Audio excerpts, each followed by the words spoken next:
अब नाम से ज़ाहिर है इंस्टेंटेनियस रेट, यानी एट एनी इंस्टेंट, किसी भी टाइम पे, किसी भी लम्हे हम चेक कर सकते हैं कि इस रिएक्शन का जो केमिकल रिएक्शन हो रहा है इसको किसी भी लम्हे हम चेक कर सकते हैं कि कितनी प्रोडक्ट्स बन रही हैं, इसका रेट चेक कर सकते हैं। अस्सलाम वालेकुम बच्चों, क्या हाल चाल जी? ठीक होंगे। आज हम स्टार्ट करेंगे rate of reaction. Rate of reaction क्या होता है, इसकी डेफिनेशन पढ़ेंगे। लेकिन सबसे पहले आपको पता हो कि रिएक्शन है क्या। केमिकल रिएक्शन में रिएक्टेंट्स कन्वर्ट हो रही होती है प्रोडक्ट्स में। रिएक्टेंट्स कन्वर्ट हो रही होती है प्रोडक्ट्स में।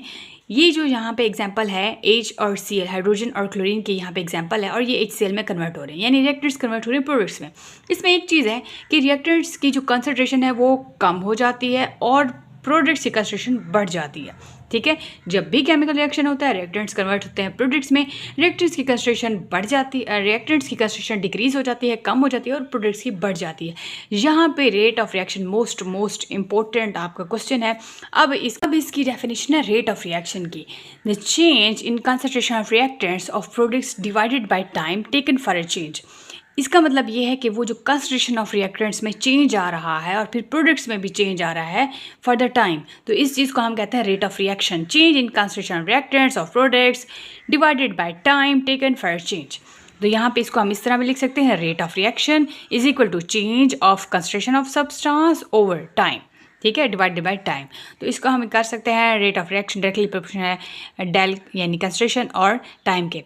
अब यूनिट इसका देखें तो हमने जो लॉ ऑफ मास एक्शन में हमने पढ़ा था, यूनिट मोल है वो मोल पर डेसीमीटर क्यूब है, और जो टाइम का है वो है सेकंड। तो इसको हम इस तरह लिख सकते हैं, मोल डेसीमीटर क्यूब पर सेकंड एक्शन है ना। अब उसमें हमने अभी बात की है कि रिएक्टेंट्स की जो कंसंट्रेशन होती है वो डिक्रीज हो जाती है और प्रोडक्ट्स की बढ़ जाती है। तो क्या अब ग्राफ से कैसे पता चलेगा कि रिएक्टेंट्स की कंसंट्रेशन बढ़ रही है, कम हो रही है? तो हमने ग्राफ ड्रा किया है। यहाँ पे हमने एक जो स्लोप रखी है वो हमने जो एक यहाँ पे कर्व है वो ए की है, यानी रिएक्टेंट्स की। दूसरी जो कर्व है यहाँ से ये पॉइंट स्टार्ट हो रहा है, ये बी पॉइंट है, ये प्रोडक्ट्स की कर्व है। एक टाइम ऐसा आता है कि दोनों की कंसंट्रेशन जो है वो इक्वल हो जाती है, इक्विलिब्रियम आ जाता है केमिकल रिएक्शंस में। अच्छा, तो जो स्लोप है ना, स्लोप जो बन रही है, slope of graph for the reactants and products is steepest at the beginning.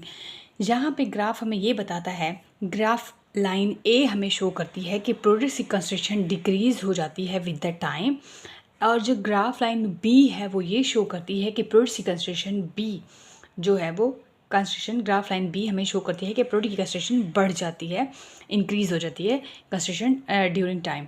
अच्छा, तो यहाँ पे रेट ऑफ रिएक्शन में देखें तो यहाँ पे कंसंट्रेशन ओवर हमने टाइम लिखा था, तो ये del A over del T है। यहाँ पे रेट ऑफ रिएक्शन में जो रिएक्टेंट्स की कंसंट्रेशन है, अभी देखिए रिएक्टेंट्स की जो है वो ए से हमने शो किया, तो इसको हम del A over del T करेंगे, और ये माइनस में है।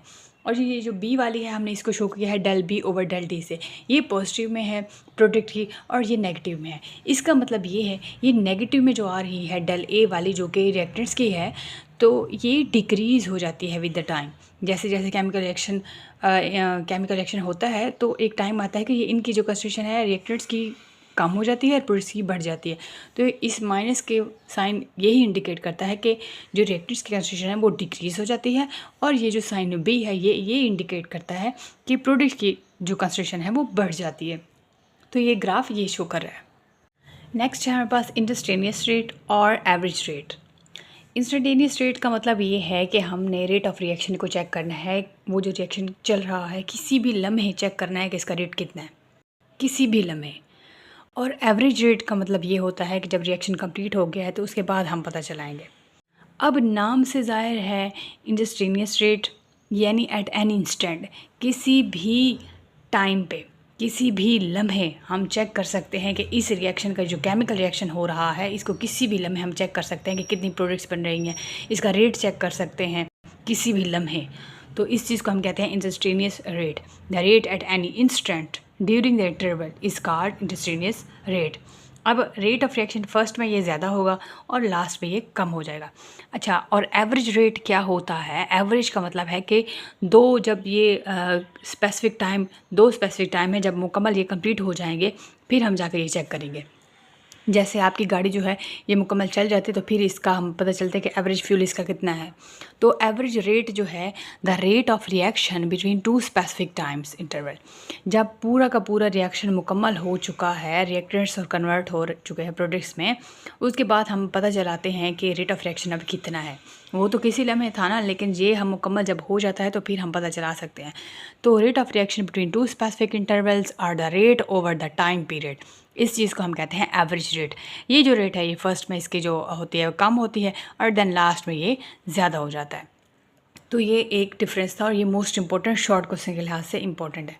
यहाँ तक मुझसे ज़रूर पूछेगा, वीडियो अच्छी लगे तो लाइक कमेंट से ज़रूर करें, चैनल को जरूर सब्सक्राइब कर दें। मिलते हैं नेक्स्ट लेक्चर, अपना ख्याल रखिएगा। थैंक यू सो मच, अल्लाह हाफिज़।